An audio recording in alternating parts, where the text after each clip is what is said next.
Hey there.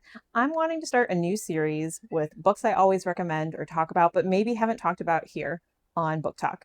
So I have to start off with my favorite author. I have to start off with one of my favorite fantasy series ever, and that is going to be the Shades of Magic series by V.E. Schwab.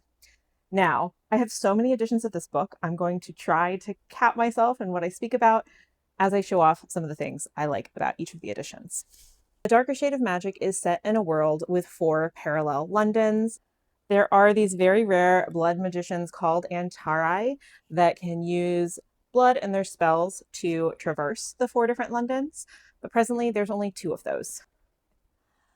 Our MMC, Kel, is one of those rare Antari blood magicians. There is only one other in the world, and he resides in White London. Kel is adopted by the royal family in Red London, where magic is healthy and flowing readily. We also have Lila. She is our FMC. She is from Grey London, where magic has been forgotten. So Grey London looks very similar to London in like the 1800s in actual UK. Now, Lila Bard is a bit of a thief and, living life rough in Grey London when one day she encounters Kel. He's on a visit to the King of Grey London, which is part of what he does. So one of the reasons the royal family has essentially adopted Kel is he is in service to the crown. So he is the one that passes messages back and forth, but it's illegal to pass items, and he has a bit of a smuggling habit. Now, Lila Bard, our thief in Grey London, comes across Kel and picks his pocket and takes the wrong thing, and thus sets off a bit of a chase across London to try to get this artifact from Black London, which is the dead London, back to where it belongs before something really bad happens. Of course, it wouldn't be a story if there weren't antagonists, right? And so the other Antari blood magician is going to be Holland. Now, Holland is in service to the crown in White London, where magic is starving and people are scrambling for it. And we learn pretty quickly that Holland doesn't have a lot of choice in his actions.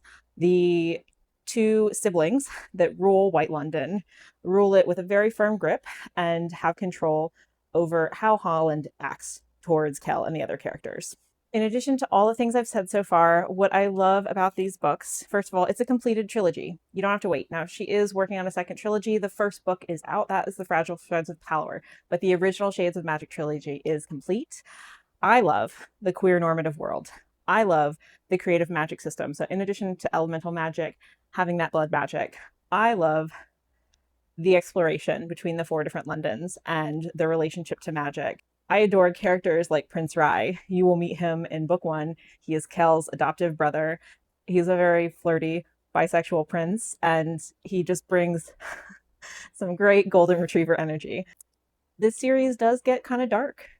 I wouldn't describe it as dark fantasy per se, but there are moments, particularly as the books goes on, where on reflection, I'm like, wow, that is kind of dark. But I just love so much about it. So I might even say it is my favorite fantasy series.